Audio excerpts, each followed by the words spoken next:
Hello and welcome back to the Fertility Workshop. Today's episode is going to be all about understanding the woman's side of things when it comes to tough to conceive journeys and IVF journeys as well. And the reason why it's important for us to understand this as men is so that we can make the journey as stress-free as possible. There's going to be some stress, right? Regardless of, your best intentions, your best plans, and also how to stand by your wife in the right way that she'll appreciate. So that's what we're here to do. This is my wife, Eva. Hello, guys. And I, of course, am your host, Marcus. So now let's start off with the first question. And this first question, I'm going to kind of build things up in a bit of a chronological order. So there's a structure to this. So my first question is, when we were having a tough time to conceive, it's been quite a while now. Take yourself back there. When we were having a tough time to conceive, when were the first times that you started having concerns, and how did you feel?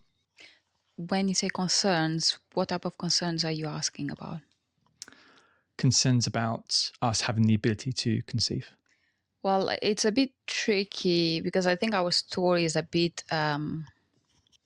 entangled there. Messy, I know. Messy, yeah. Because it wasn't like we actually decided we're going to start to try to conceive and do that and then be like, oh, it's not working. Then let's see the doctors. It was more like I went to the doctors because of my endometriosis. Yeah. And then because we started looking into surgery for fertility, then I was like, while I'm waiting for the surgery, I think we should try it naturally and see if it works. So obviously we already had a prognosis that we had issues. So to what extent knowing that influenced the ability? It's hard to tell the chicken and the egg, like which one It's came true. first. And I think the real purpose why I'm asking this question is because a lot of couples having a hard time to conceive, they will have medical histories. There'll be a lot of people who won't know of issues that they have up until that point. And some people might just need a bit longer. But for us, we were definitely in the camp where we knew we had complications. And that's why I just wanted to ask, with that knowledge in mind, were you kind of prepared for a hard time? How were you feeling? How were you kind of approaching it? So for women that are diagnosed with endometriosis, when you're diagnosed, there's already the conversation that it is an illness that affects fertility. So any woman that has been diagnosed with endometriosis, PCOS, fibroids, adenomyosis, and other illnesses like that, she is already told that there will be issues.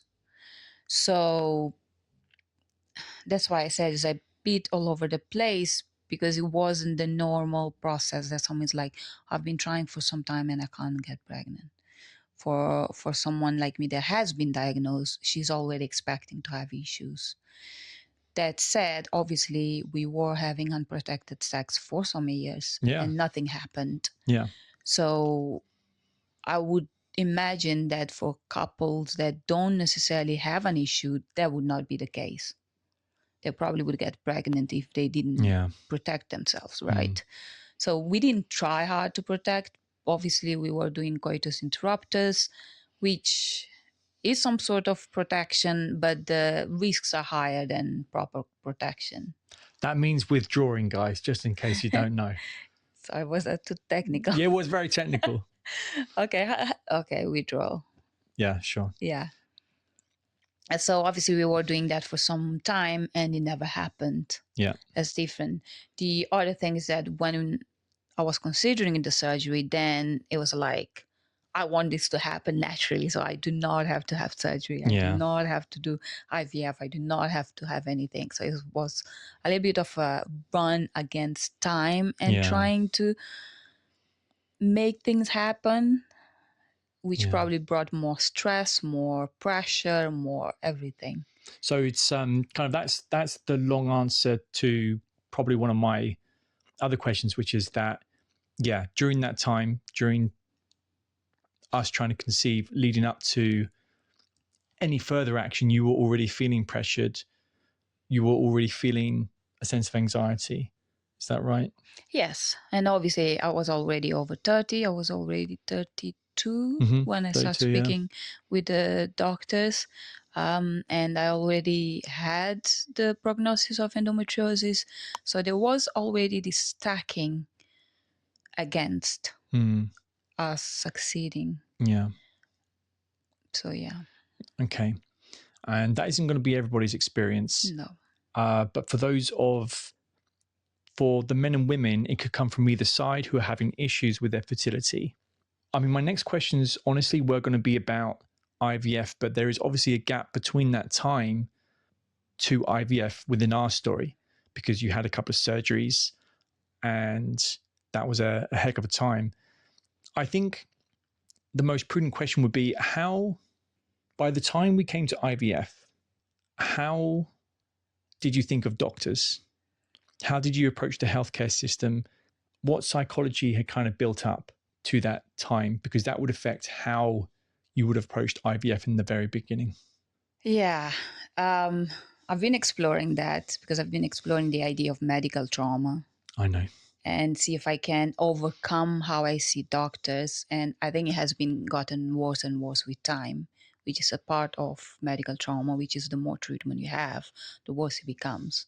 It's one way it can happen. Not always negligence.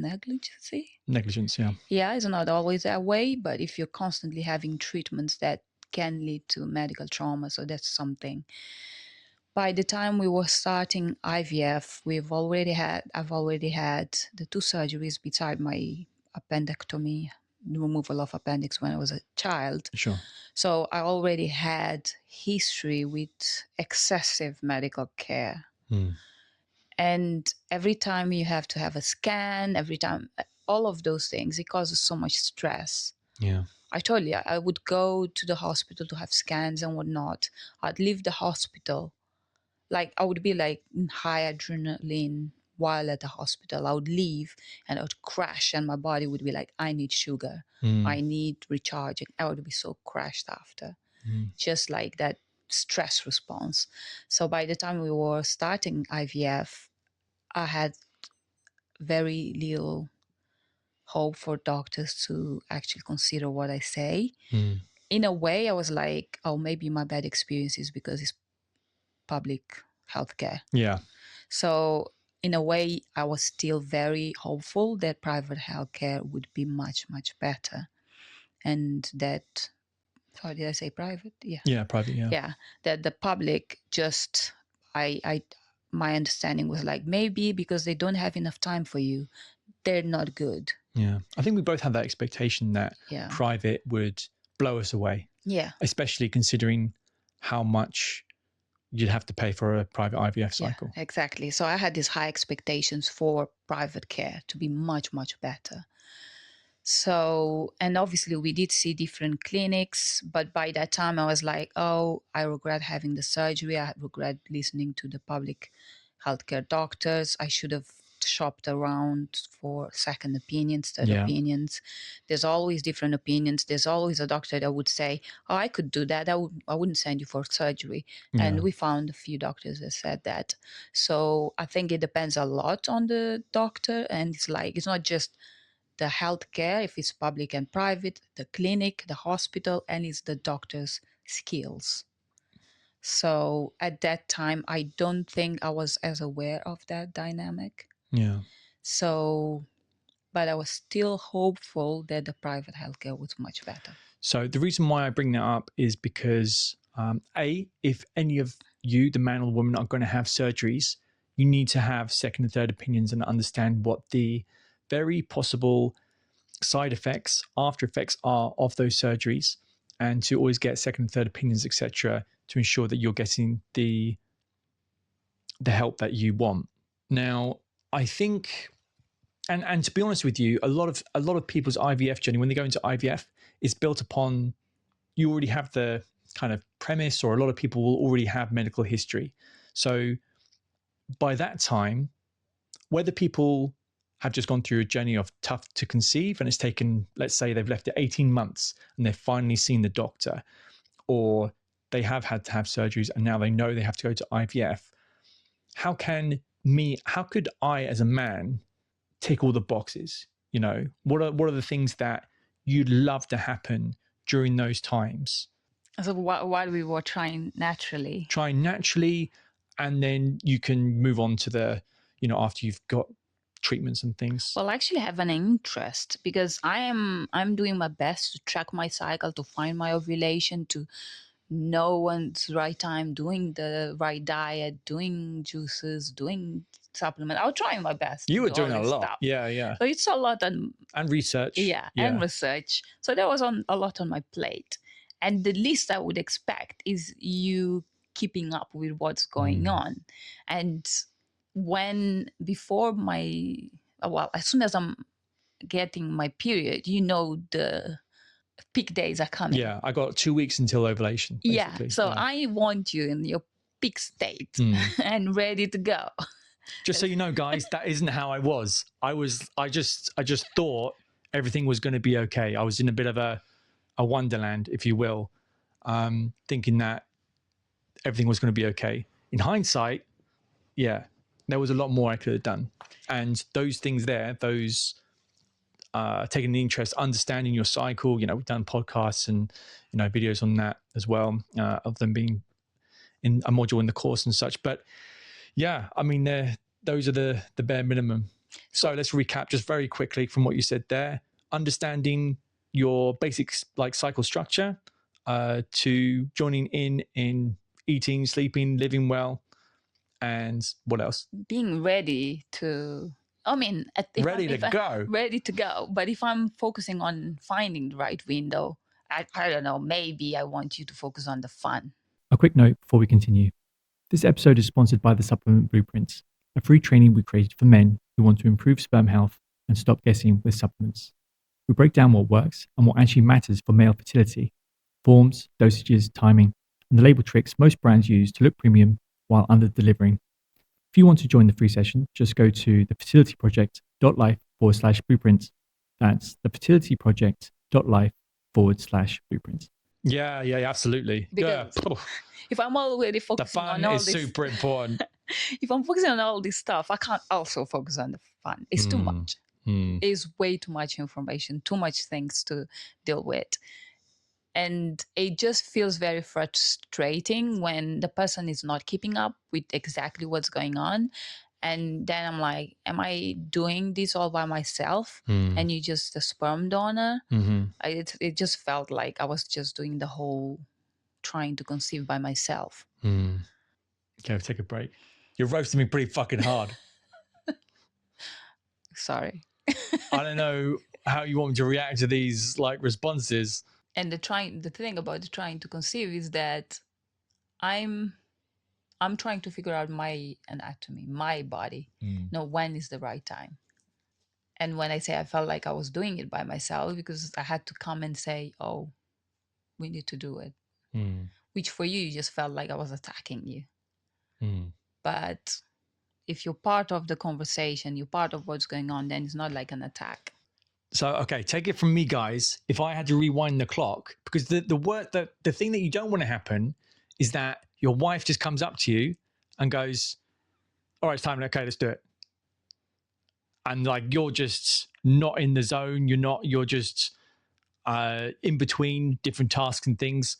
And you're just expected to drop everything and create all this chemistry and romance and all that kind of stuff together. And yeah, that's no fun. That is no fun. So in hindsight, if you know it's your wife's period, then you know you got 2 weeks, and within that 2 weeks, you can create a fun date, create a romantic date. You can do whatever you want to do. You can create plans, and that's much better than having to just be walking around doing your day-to-day activities, stressed with work, whatever else, and then bam, you got to go, and you're like, well, I don't really want to shift gear right now. I'm pissed off about this thing. I did buy sexy underwear, so I did try to make it fun. What? Wasn't enough? You're going to edit this? Yeah. Yeah? Okay. Why? When did you buy sexy underwear? In Croydon. No, it was before Croydon you bought sexy underwear. No, I wasn't Croydon. What underwear was that? I can't remember anymore. Okay. I can check my Amazon. Okay, so let's move on to the IVF now, which is where a lot of our guys are going to be at. And it's difficult to know and understand how a woman feels going through one of these cycles and the amount of stress / anxiety that already is in place even before you start the cycle. Because men feel it, but because I was not at that time labeled with any kind of problems, you know, I felt like I didn't have to worry too much. So how did you feel? For IVF? Yeah. Well, I still thought that we could do it in one cycle. I know. Everyone thinks that, oh, we'll just do it in this, we'll get I thought it's just going to be a cycle. home run, this one and only cycle. £15,000 shit, that's a lot of money, but it's okay. We'll only have to do one cycle. Yes. So that was my thought. So I didn't think it was going to be that bad. I was like, it's just one cycle. I just have to endure these injections this one time. And obviously, our clinic then was doing blood tests every other day, which I don't like either. Yeah. And the scans. I thought you said you loved injections. Yeah, sure. No. So yeah, so I still had this expectation, and I was like, I'm gonna go full out, do my very best with everything I need to do, and we're just gonna do one cycle and we're gonna succeed, and it's perfect. That was my idea. So that was the before we actually started the treatment. Yeah. And then obviously then we started the treatment and the doctor was like, oh, this is not going well. It's not growing. It's not, you're not responding. This is not like every time we had a scan, it was like, this is not going well. This is not going well. Then I was like, obviously starting to be like, maybe we can't do it. And we were seeing, never do it. We were seeing two different doctors as well. Yeah. This is a tip for anyone going through IVF. It's really nice just to see one doctor and have them handling your entire treatments rather than going between two doctors who might have conflicting opinions about what's going on, because that can be very confusing. That's just a little bit of nugget of information there. So, okay, so you were, and at this time you were working, right? Yes. So during this IVF cycle you're working, that certainly didn't help, did it? Oh, no. I had to obviously always try to get time off work. And the horrible thing is that to get time off work, you have to explain to this complete stranger what you're going through and what you're going to do and what is going on. And you already have to manage your emotions and whatnot, how the cycle is going. And obviously, if the cycle is not going well, you have to manage your emotions during the cycle. And then you have to speak with your boss. In my case, it was a woman, but I don't know how I would feel as a woman to be discussing this with a man boss. But at the same time, I find that men can be more understanding of women's stuff sometimes. Maybe because they can't relate, so they just take what you say for what it is. But women sometimes tend to minimize what other women go through. So it's not always easy having to talk about certain things with women, because if you have pain, or every woman have pain. If you have this issue, it's never easy for any woman. So they always minimize what another woman is going through. So sometimes it's actually easier to have to talk with a man about things. It's true. It's also the case with doctors and nurses, isn't it? Yes. That's an interesting dynamic. Okay, so let's go back to the question. Yes, sorry, I digress. So yes, so I had to take time off work, and then every time we have an appointment, I have to make sure I return on time to do my job and come back to work. I was working from home, so it makes it easier, but if I wasn't, probably much more stress. So you have to return, and then you have there's always this pressure when you have to take time off work for something, or for medical treatments or whatnot. You always feel guilty for taking that time. So it's never like you feel like you deserve it and you can just go and do it. You always feel like, you feel guilty, and then that maybe you have to do overtime, or you have to do something else to compensate that you're taking the time off. So it's never like very chill or relaxed, taking the time off for certain things. So additional pressure is kind of put on in some way or another. Now, it's not going to be possible for everybody, No. but if you can take a sabbatical, time off, that's preferred, you would say. Yes, I would say it's definitely preferred. It's much easier. And obviously taking time off for IVF, it depends on the company you work for. The company I was working for, they were more understanding. And in a way, they treated IVF like pregnancy stuff. Yeah. So that's good. But some companies might not. And if it's a small company, they might not have the ability to give you a lot of time off. Yeah. And you might have to use your holidays. You might have to, I don't know, take in time without pay or whatever you have to do. So I'm sure that happens a lot.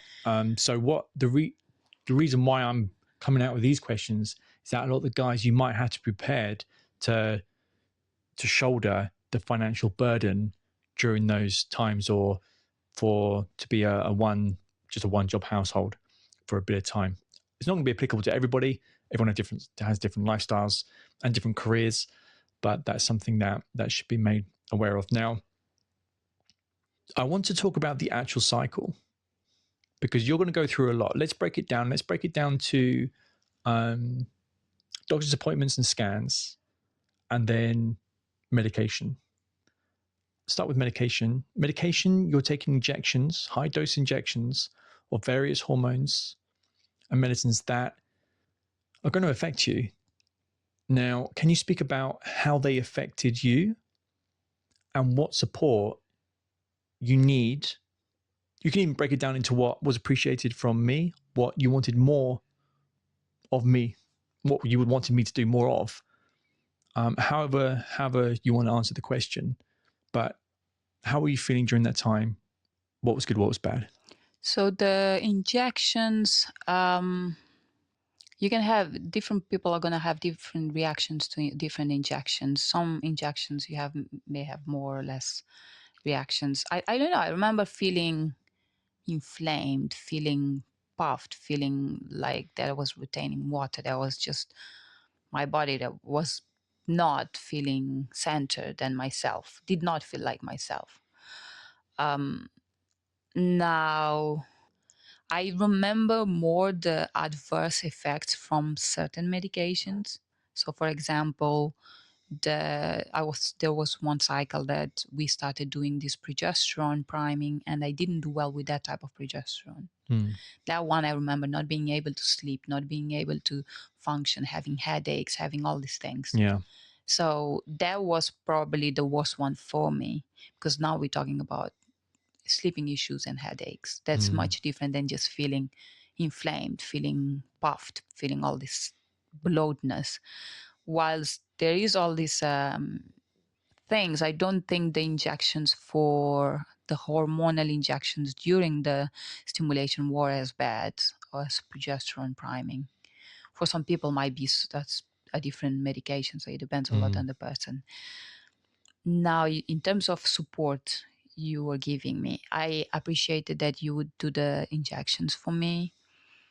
And obviously, I was trying to make the injections as enjoyable is the wrong word, but as smooth as possible, like ice or heat and music and all this other stuff to make it calm you down, reduce inflammation. Yeah, to make it a better experience. So I do appreciate that we were doing all those things together. What else was there about well, in terms of the injection, I want to not have to think that I have to take them. I did prefer when you were like, okay, it's time for the injection. So I would prompt you, right? Yeah, I did like that. Because I didn't do that at the beginning. Definitely not. No. The first cycles I definitely didn't do that. You were the one prompting. And I would be unprepared, and then I would come to help. Yeah. So I do prefer not having to prompt you, because then at least I don't have to deal with all of that. So yeah, we can move on to the next part, which is doctor's appointments and the scans that you would do. Yeah. So this is really important, because the doctors are passing on a lot of information, and you're also often doing scans at the same time. Yeah. So if you can think back to a few of the cycles that we did, how did you feel going through those appointments? Let's start off with that. You'd have some appointments with the doctor without scans and some with scans. Well, I hate the scans. Mm. I hate them. It's so outdated, archaic. Why do we have to do such a primitive way of scanning and checking women? I just think medicine needs to step up its game, and it's a horrible experience. I don't like it. It's not like they usually ask you for consent, and it's just painful. So obviously, and with endometriosis, it's even worse. It's never a enjoyable experience. It's very invasive, and it's usually a vaginal ultrasound scan. And obviously, in the our experience in Prague was that not even a cover or anything that was like that was just kind of a little bit degrading, honestly. Yeah, just humiliating. It's humiliating and degrading. This walk of shame to go and half naked and then sitting and opening. I don't know. It's just not. I know. That was crazy. I don't understand why we have to have such a horrible experience. Just to paint I don't want to paint the picture. I just want to make it clear what we're talking about, because some stuff might be a little bit lost there. In some clinics that we found in Czech Republic, basically you go behind a curtain, take your trousers off, underwear off, and then you have to walk across the room to the gynecology chair thing where you have to then open your legs, and then they have to get the vagina scan, and then it enters into the vagina. So some kind of cover would be appreciated to some of you stupid clinics out there if you're watching. Yeah, you should just provide the bare minimum, for God's sake. Just make it more. And it's not like when you pick a clinic, you know that beforehand. You just turn up and you're like, oh God, I paid for a dual stimulation. I've got to do this twice. Yeah, exactly. Yeah. The best I could do was like, I have to make sure I always bring dress. Because I didn't like the fact that you were having to do that. I was watching you and I was like, for fuck's sake, this is horrible for you. And every time we had to have the scan, I had to be like, oh, can I have a cover? Oh, can I have a cover? And they were like, no, we don't do that here. You know, what the hell is that? That was crazy. Anyways. So I don't like ultrasound scan. Even with cover and them trying to make it as dignifying as possible is already a horrible experience. Men or women. Yeah. Men or women, it doesn't matter. It's horrible. Because you've commented women often are less sympathetic when they do it as well. Yes, women are way less sympathetic. They're way less. I don't know. They're just not as aware of how much pain. Well, I guess men have more experience with penetrative stuff, so maybe that's why. I have no clue. But female doctors lack the tact on how to be less, to cause less pain. Yeah. I have found very little women that do it and don't cause pain. Yeah. And then there's the part when you say it's painful, how the doctor reacts. They have to know that if they're causing you pain, if they have to stop, they have to stop. And there's always the option for them to maybe do a belly scan to try to get a different angle, or maybe they could even, if you're someone that has a lot of pain, they could even give you Buscopan or the painkillers to help you before. There's never this aspect of things to help you. So from that, guys, basically think about the fact that if your woman goes to have the scan by herself, it would have been pretty horrible. It's pretty invasive. If you go with them, expect to see them uncomfortable and know it's not going to be a nice experience. And you can also ask if you are sensitive for some kind of painkiller beforehand. I mean, I think you took some painkillers before you went in sometimes, didn't you? No, those were after, actually, because when you started the IVF stimulation from day one of your period. So you are in your period stage, and most women, it's very common for women to have cramping in their period. Yeah, sure. And you're already having your normal cramping and you're getting there and they're doing the scan, you will have more pain after. So those were the situations I was like, I have too much pain, and they had to prescribe me painkillers to address it, basically. Yeah. He did provide you some. Yeah, remember that happened a few times. Okay, so what can be done to make that process a little bit easier? I'm talking about how your husband can behave before, during, after, things that he can do. What I can say is that when I don't say that it's the case for every woman, but this is a normal response that a lot of women have, which, I mean, it's a thing that women tend to have this stress response to protect herself that can include fawning, it can include being submissive, right? What do you mean? Sorry, fawning. What do you mean? Fawning is when you people please. Oh, right. Okay. Or things like that. And then you have freezing as well, so not everyone has a stress response that they go to attack or run. And a lot of women do not have those stress response. A lot of women have a different type of stress response, which might be being submissive, freezing, not talking, and all these things. Shutting down. And if you're someone that see a lot of doctors and have constant stress with that, it might be that you end up being even more quiet. At least it's what I noticed with myself. Yeah. And obviously it's a work in progress that I'm trying to voice more. And that's why for us, I requested for you to be able to speak and be able to do all the talking during appointments, because if I've had just a vaginal ultrasound scan that is very stressful, I'm going to be under high adrenaline, and I freeze. Yeah. I'm not the type of person that under stress I'm going to go to attack. I freeze. So if I freeze, I can't talk, I can't do any of those things. Yeah. So having someone with you that will do the talking, will run the appointment helps, that you know that person has your back. Yeah.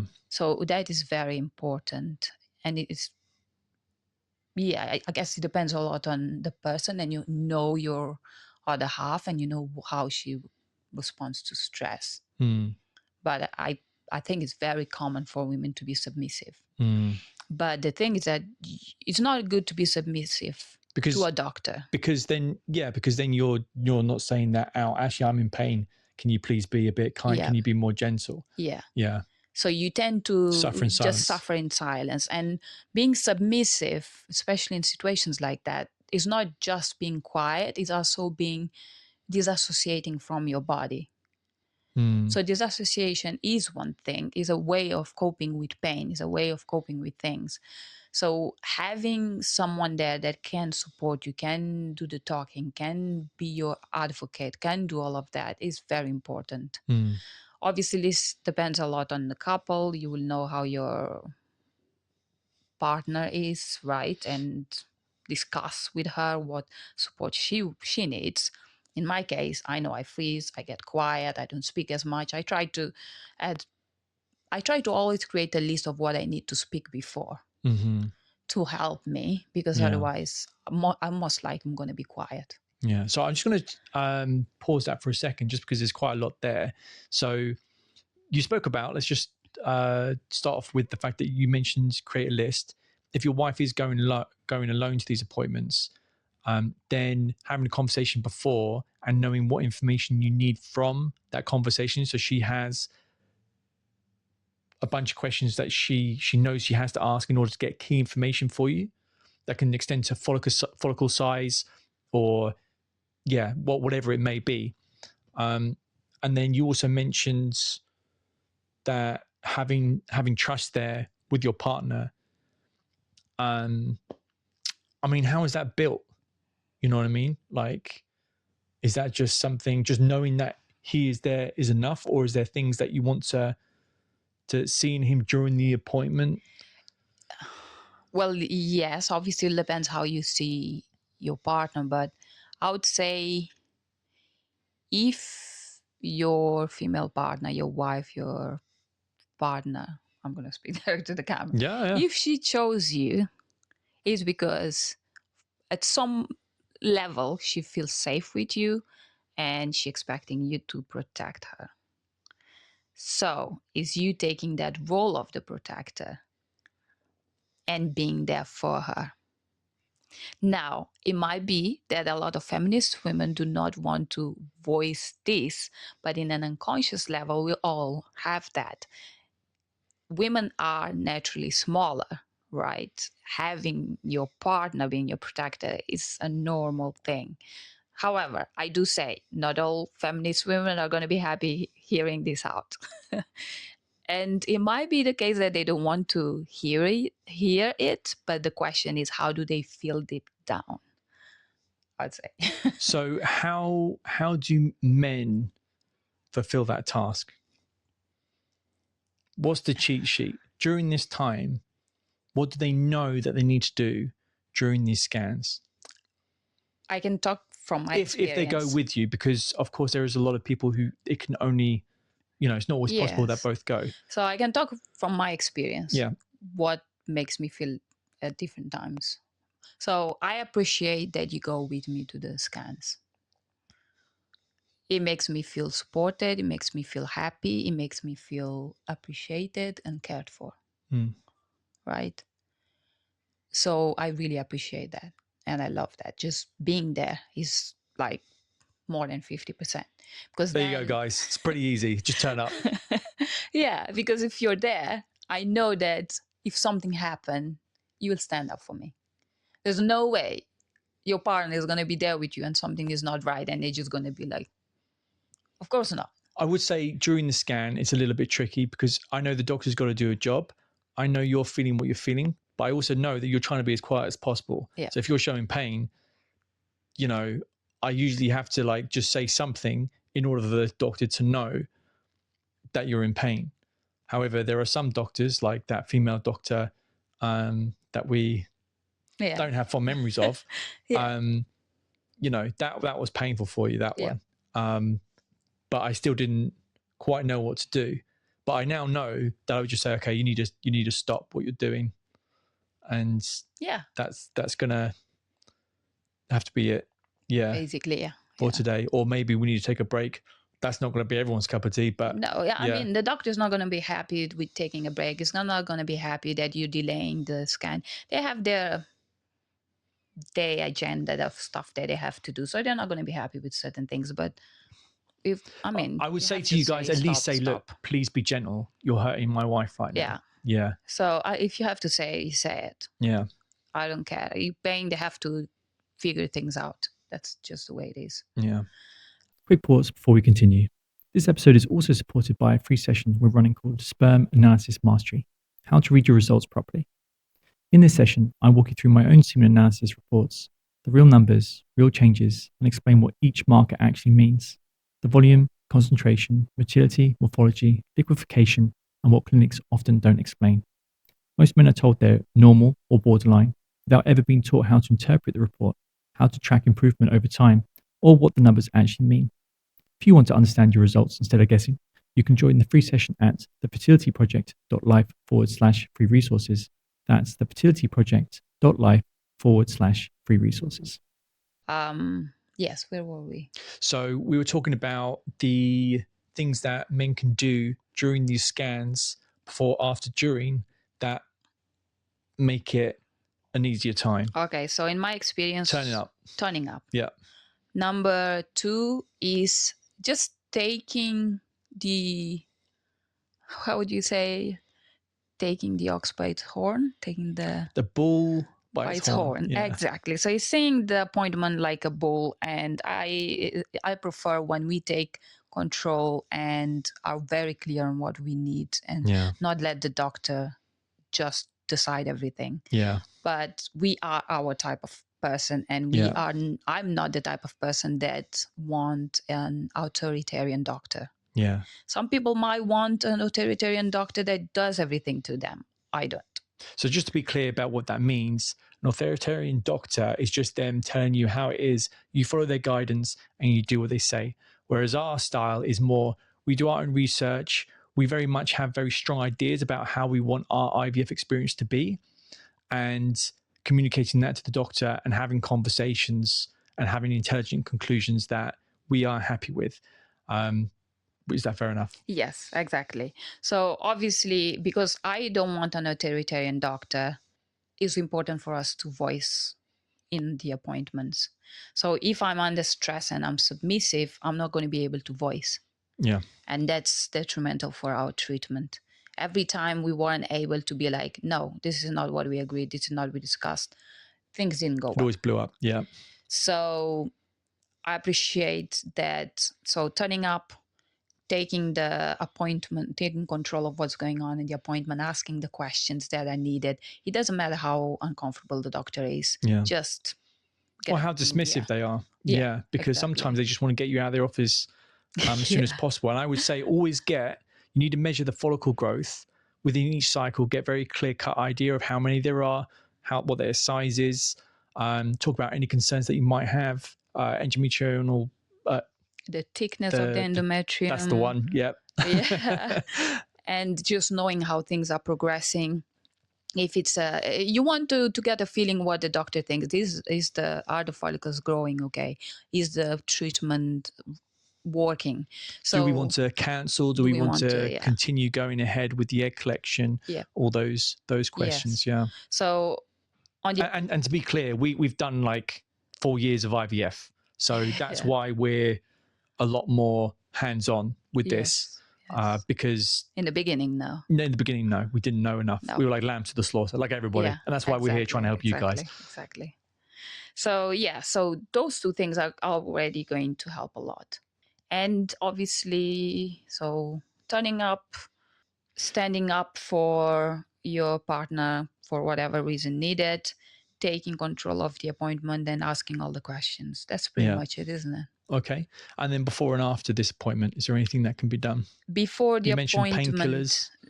Before the appointment is obviously preparing what you need to discuss on the appointment. Some people talk about sending an email in advance to the doctor to know exactly what you want to discuss and what you want to ask. That's a good idea. That's a good idea. We haven't done we don't yet. We don't do that. We usually just take in our own list. Yeah. Yes. So I think from our next cycle, I'm definitely going to do that. So that in terms of scans, this is not going to be for everyone. But if you're someone that has fibroids or have adenomyosis or endometriosis, you are going to have more pain. Or if you're someone that has a frozen pelvic floor, so you're very tense down there, scans might hurt more. So being able to relax is going to help. And some things that may help is painkiller before the scan can help. Some options could be Buscopan because it's a different type of painkiller. It's not inflammatory. It's about relaxing the muscles. So there's that.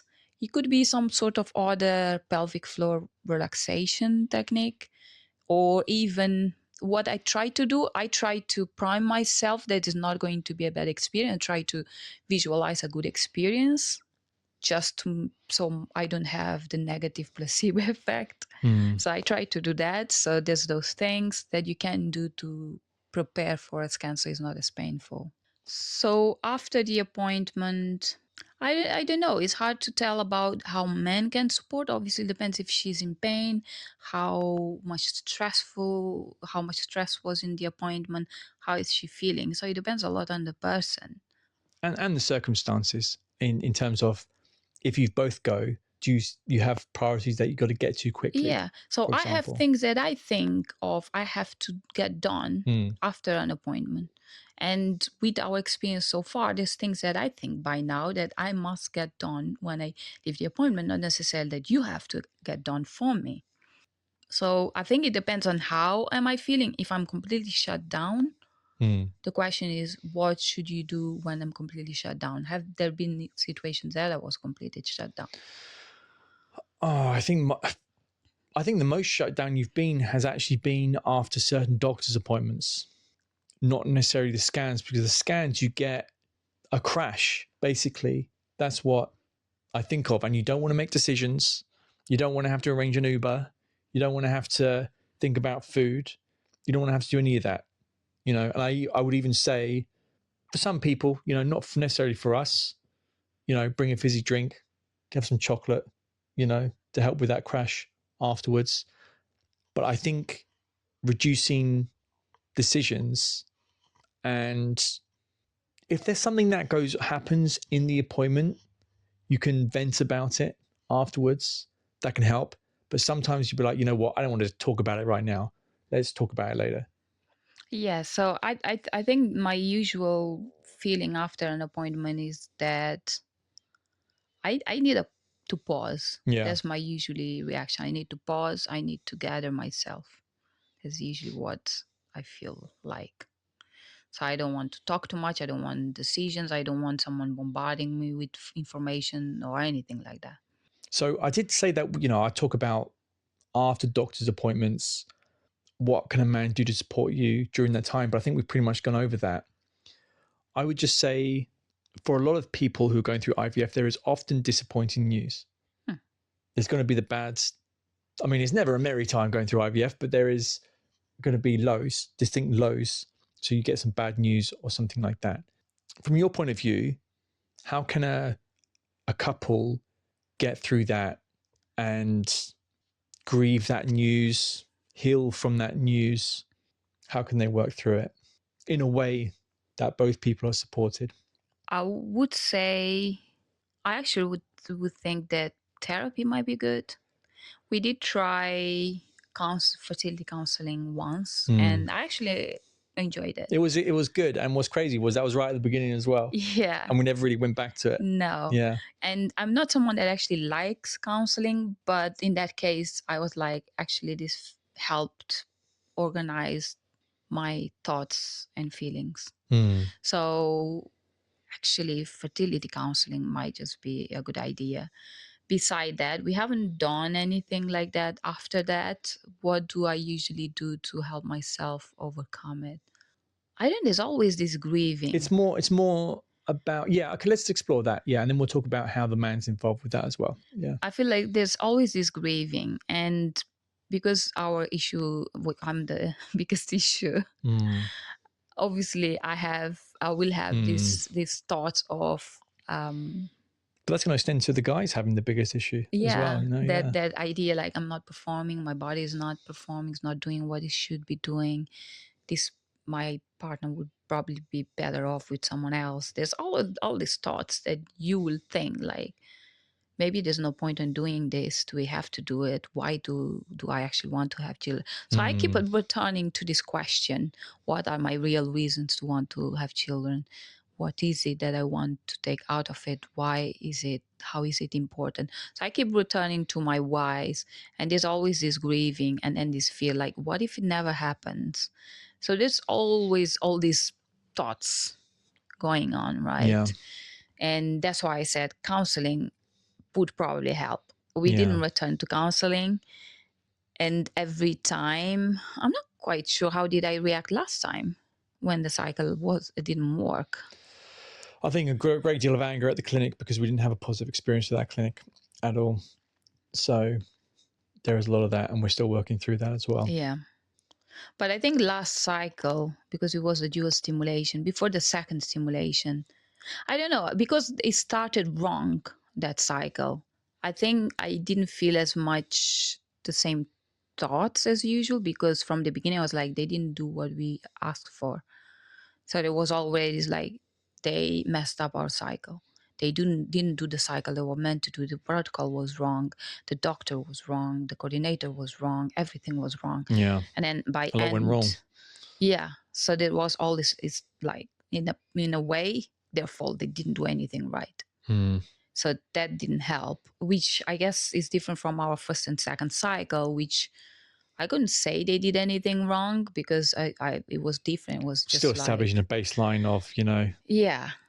And it was more like, my body didn't respond. Maybe it's not going to be possible. Okay. And then during those low moments, how would you build connection rather than create distance with your partner, with your husband? And what can a man do to bring you closer towards that objective, being more connected and closer? That's a hard question. I know it's a hard question. That's why I'm asking it.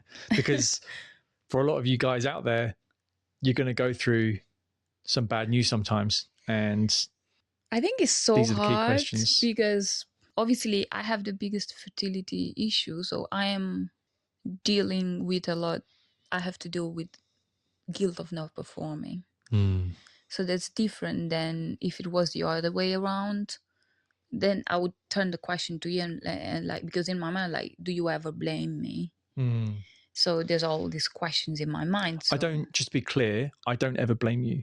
I'm always thinking, what could we do better next time? What did we perhaps not do as good this time? Or I have all these thoughts that are kind of way too analytical and really too slow to kind of catch up with the situation, which is actually, I need to pause all those thoughts for a moment and just be there with you. And we both voice some emotions, you know. There's always that drag with my brain, yeah, which isn't helpful. So that's one thing I've noticed. yeah, That's for sure. I don't know. I think it usually takes time, because if I'm uncomfortable with something, my first reaction is not diving into the emotion, is escaping. It's like, I don't Yeah, want to look into it. I understand. I think we always take a bit of time just to sort of breathe, don't we? Yeah. Yeah. So after that, I'm just like, I don't want to think about IVF. I just need a break. And we do take breaks with twin cycles. Yeah. So we've done a lot of IVF cycles, but we usually do a couple a year, basically. That's kind of our rhythm. Yeah. Yeah. And I don't stress myself that I have to jump straight in. I'm like, no, I need time. My body needs time. I need to flush all these things out. So my first thought, as soon as we finish, is like, I need time. So it's hard to tell, because obviously that the initial reaction is, I want to get back to my center. Mm. How much is just the hormones? How much? So I don't, yeah, I try to run away from it because I want to first clean my body. That's a good question. So I kind of missed that when we spoke about medication, about how things are affecting your hormones. So if we just rewind quickly and we go back to during the IVF cycle, and we'll come back to this point, how do men, what can they expect of your mood? And it's going to vary a lot from woman to woman. What can they expect of your mood? And how can they work with it? So naturally, a woman is more likely to have mood swings during luteal phase, the weeks before the period. So that's During, after ovulation, guys. yeah. So during that time, you're likely to have 2 weeks, right? Yeah. Usually. Yeah. You're likely to be priming with some sort of other treatment. It could be estrogen, it could be progesterone, it could be something like that. So during those weeks coming up to those days coming up to the beginning of the IVF, she's probably going to have way more mood swings because of the priming and her natural cycles. When you start the cycle, I don't think there's as much mood swing as before during priming, just because, yeah, it depends a lot on the cycle, on the protocol, and the hormones used, because sometimes you take progesterone during and then you will see more of the mood swing. But if it's estrogen, I don't think you have as much mood swings. So it depends a lot on the cycle, the protocol used. I think having a conversation before the IVF cycle and being like, right, okay, there are going to be some mood swings. Yeah. So how are we as a couple going to recognize when those are happening, and what can we do in reaction to that? Yeah. I think that's a really important discussion to have Yeah. before the IVF cycle. That's the only thing I can kind of come up with, because during it's just Yeah. ensuring that I don't overreact and not take anything too personally. And then, keeping a clean environment. Yeah. You like everything tidy, everything organized, things that I'm not very good at. So yeah, putting effort in there to ensure that your environment's good. And then also cooking more meals and doing things like that. I would Really. say, if I look into my general standing regarding when I'm more moody, what I see is that when I'm having more mood swings, I am more irritable. I don't want to have to deal with things that have nothing to do with me. I don't want to answer questions. I don't want to deal with things. I just want to be left alone. So that's usually how I want to. I just leave me alone. I don't want to answer questions. I don't want to answer things. That's why it's important to have the discussion beforehand, because then you know, because not every No. woman is going to deal with things the same way. There's going to be, because you're very introverted, so that's one way you operate. But some So women it are good, want depends. to vent, talk, you know, that kind of stuff. So It depends a lot on the woman. Depends a lot on the protocol. It depends on so many things. So going back to when we spoke about bad news and how to best process that, we spoke about our tendencies, how we have a bit of space beforehand, a bit of a pause, and digest our own emotions, and then come back to then talk about it. We also spoke about counseling. Is there anything else in addition to that? Well, there's different things. It can be journaling, talking. It can be more like somatic things as well. Physical work sometimes helps relieving the stress out of the body. Yeah. That usually helps, which could be massage, could be anything that helps things move out. So obviously there's different techniques and it will depend on the person. Yeah. And obviously there's different type of bad news. Yeah, sure. Do you want to give some examples? Well, there's canceling the cycle because you're not getting any response. And there's no shame in doing that. That is That's better often than the best going thing for to do. a collection when it's not going to work. There's going for an egg collection and not getting enough eggs, not having successful fertilization, the blastocyst not, the embryo is not growing. There's all these different stages, and then there's miscarriage as well. So there's different bad news.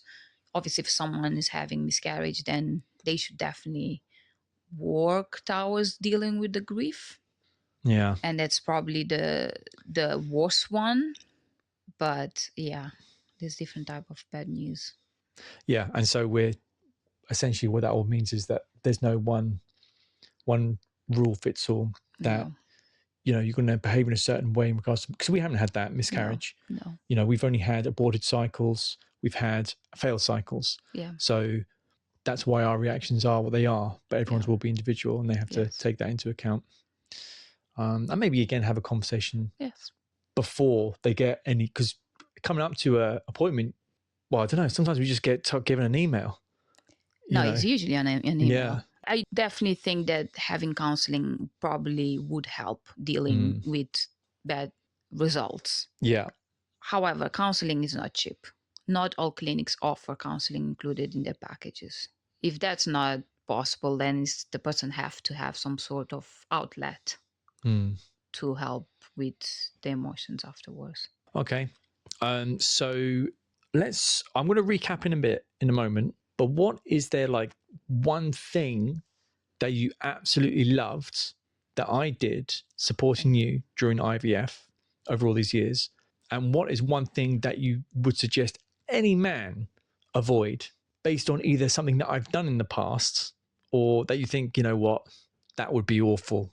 I have no clue. Wait.